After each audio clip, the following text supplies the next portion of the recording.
Okay, so when we're labeling inverted seventh chords, we have different numbers that we put in than those that we use when we're labeling inverted triad-based chords because the intervals come out differently. So let's take a look.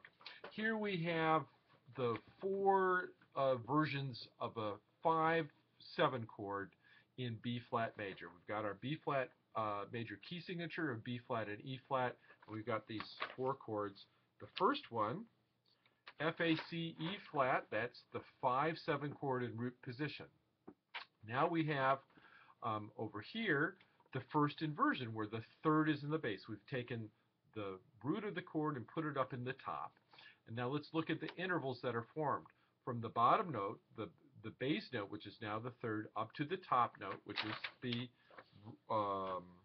root, is a sixth. Okay. Then from the bottom note to the next to the top note, which is the seventh, so we're going from the third up to the seventh, we have a fifth. So there's a sixth and a fifth, and there's also a third in here, and that's from the third up to the fifth. So from the bottom note to the top note, which is the third to the root, there's a sixth. From the bottom note up to the next to the top note, which is the seventh of the chord, the interval is a fifth, and then there's a third. So you remember that when we did the first inversion of a triad, we found that from the third up to the root of the chord was a sixth, and we labeled that as a sixth chord. So we could do that also, but that's hard to distinguish. I mean, it doesn't distinguish a triad chord based on built on the fifth degree of the scale from a seventh chord. So we look at what else is distinctive in here, and it's that fifth. So that there's a sixth and there's a fifth. So we notate that as 5/6/5.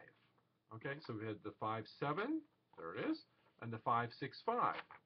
Now I've shifted everything down an octave to not get into ledger lines above the staff, so there'd be room here. Now in the third inversion we have the fifth in the bass, and then we go up to the seventh, to the root, and up to the third. Again, from the bass note to the top note, here in closed position, there's a sixth. Okay. Then from the bass note, which is the fifth, up to the root of the chord, which is the next to the top note, is I just wrote a 6. I should have written a 4. We'll change it to a 4. Okay, there we go. There's a fourth, okay? And from the fifth up to the seventh is a third, okay? So in this case, from the C, sorry, this is better. From the C up to the A is a sixth. From the C up to the F is a fourth, and from the C up to the E flat is a third.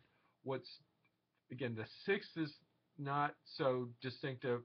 The 6 and a 4 is distinctive, but it doesn't tell you the difference between a triad in the second inversion and a seventh chord in the second inversion. What's most distinctive about this is that there's a fourth and there's a third, and so we point that out and call this a 5/4/3 chord.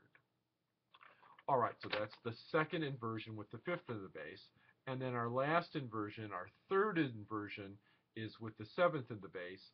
We've got a sixth up to here, from the seventh up to the fifth, which is now in the top note. Then we have a fourth again, and we have a second. So what's really distinctive here, and I'll mark all those for you. There's the sixth, there's the fourth, and there's the second. What's most distinctive about that is that there's a second, the second from the seventh up to the root.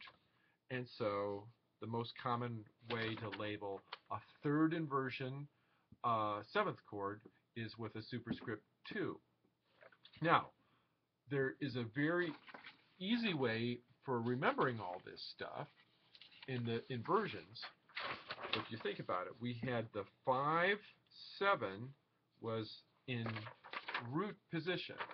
You subtract 1 from 7, and you get 6. Go down one more number, you get 6, 5. So that's the first inversion. So root position is in a 7th chord is got the superscript 7. First inversion 6, 5. Now we're doing this with 7th chords built on the 5th degree. 7th chords can be built on any degree, but the most common is the 5, 7 or dominant 7. You subtract anyway. We had 7, 6, 5. Subtract 1 from 6, 5. You get 4, 3 for the second inversion. And then subtract 1 from 3. You get 2, and that's the third inversion. So it's really neat. You got a 7 chord, a 6, 5, a 4, 3, and a 2 for the 7th chord and its different inversions. Okay, so when you're doing the homework, just be sure that when there's a 7th chord, if the root's in the bass, you write a 7. If it's the third in the bass, you write 6, 5, because that's the first inversion. If the 5th is in the bass, you write 4, 3 for the second inversion. Sorry, 6, 5 for the first inversion, 4, 3 second inversion with the 5th in the bass. And if the 7th is in the bass, it's a 2. Okay, and in this arrangement of Amazing Grace that you're analyzing, the only 7th chords are 5 chords. Okay, have fun.